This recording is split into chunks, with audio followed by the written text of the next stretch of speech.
বল right, তোর বিপক্ষে যে অভিযোগ উঠছে সেটা কি? মুখ দিয়ে বল।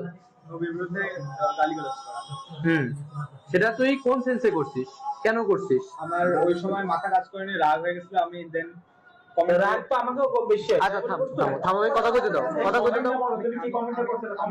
আমি ওই সময় ভাই বুঝতে পারিনি, দেন আমি আবার। আচ্ছা বুঝতে পারিসনি একবার, প্রথমে একবার করছিলি 1 বছর আগে, করছিলি কিনা মুখ দিয়ে বল। ওই সময় ডিলিট করেছিলাম। যদি করছিলি কিনা? ডিলিট করা না, ডিলিট। আচ্ছা করছিলি, তারপরে এই কিছুদিন এক সপ্তাহ আগে, এখন থেকে 1 সপ্তাহ আগে করছিলি। 1 সপ্তাহ আগে আমি একটা পোস্ট দেখছিলাম যেটা আমার খারাপ লাগছিল ব্যক্তিগত অর্থে, ওনার রিপ্লাই হিসেবে আমি দিছিলাম। রিপ্লাই হিসেবে কি দিছিলি বল তো? এই দিছিলি। আচ্ছা রাজা কি ব্যাপারটা নিয়ে রাখছিল? উনি কি লিখছিল যে কারণে ক্ষোভটা সৃষ্টি হয়েছে? বলছিল যে হিন্দুরা হচ্ছে গরুর গোবর খাওয়া জাতি। কে বলছে কথা? আপনি চুপ থাকেন। আচ্ছা, আর এই রিসেন্ট কাল কবে লিখছে? কালকে না পাকিস্তানের ম্যাচে কি লিখছিস? আবার লিখছিলি? জি, পাকিস্তানের ম্যাচে কেন লিখছিলি বল? ওই সময় তোরে কেউ কিছু বলছিল?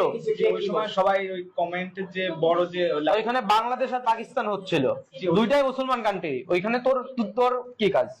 আমি তো খেলা দেখতেছি। হ্যাঁ খেলা দেখতেছি, তো ওখানে কেউ কিছু বলছে কেন? ওইখানে সবাই গালাগালি করতেছিল, আমার ধর্মের খারাপ লাগছে বিষয়টা। আমি মাথা গরম করে দিয়ে তুই এরকম কমেন্ট কেন করবি? নিজে আইন তুলে নিচ্ছিস হাতে। আমি করে ফেলছি। তোর বয়স কত? 15 বছর বয়সে তুই ও ইন্টার ফার্স্ট ইয়ারে পড়ে, ওর বয়স এনআইডি কার্ডে 15 বছর দেওয়া, কিন্তু ওর বয়স অবশ্যই বেশি।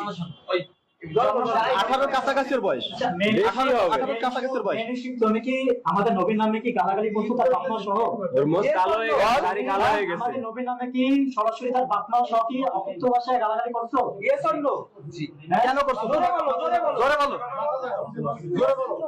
আমি না বুঝে করে ফেলছি, আমার মাথা ঠিক ছিল না। মাথা ওটা পাগল সবাই বলছে। আচ্ছা কলেমার সাথেও তিনবার তো রিপোর্ট আছে আমাদের কাছে, তিনবারের ডকুমেন্ট তো আছে। এরপরে কয়বার করছো তাই বলো। অনেক কমেন্ট রয়েছে আমার কাছে, কত কমেন্ট? একাধিকবার। তার কাছে ফার্স্টে শোনা হয়েছিল, ভাই তোমার কি জ্ঞান আছে নাকি ইসলামের বিষয়ে? তবে আমাদের একটা দাবি আছে, আমাদের এই দাবিটা অবশ্যই আপনাদের মানতে হবে। সেই দাবিটা হয়েছে আমার পুরো মুসলিম ভাইদের পক্ষ থেকে, যে দাবিটা হয়েছে ওরে আমাদের হাতে 10 মিনিটের জন্য হলে দিতে হবে। ওর গায়ে কেউ একটা ফুলের মতন টোকা দিবে না, জাস্ট ওরে আমরা একটাই কাজ করব, সেটা হচ্ছে ওর গলায় জুতার মালা দিয়ে আর আমরা একটা নাস্তিক লিখে আমরা জাস্ট শিববাড়ি মোড় পর্যন্ত ঘুরাবো। সরকারে আপনার আমরা যে বই পড়া আমি বই পড়াই 50টা ছেলে পেলে দিয়ে আপনাকে মন্দিরে আমি পাহারা দেওয়া হয়েছি। আমি 7-8টা দিন নিজে আবার রান্না করে খাওয়াইছি। আমি ধর্মঘট করছিলাম, আপনাদের একটা মন্দির খুলে খোলা হয়েছিল।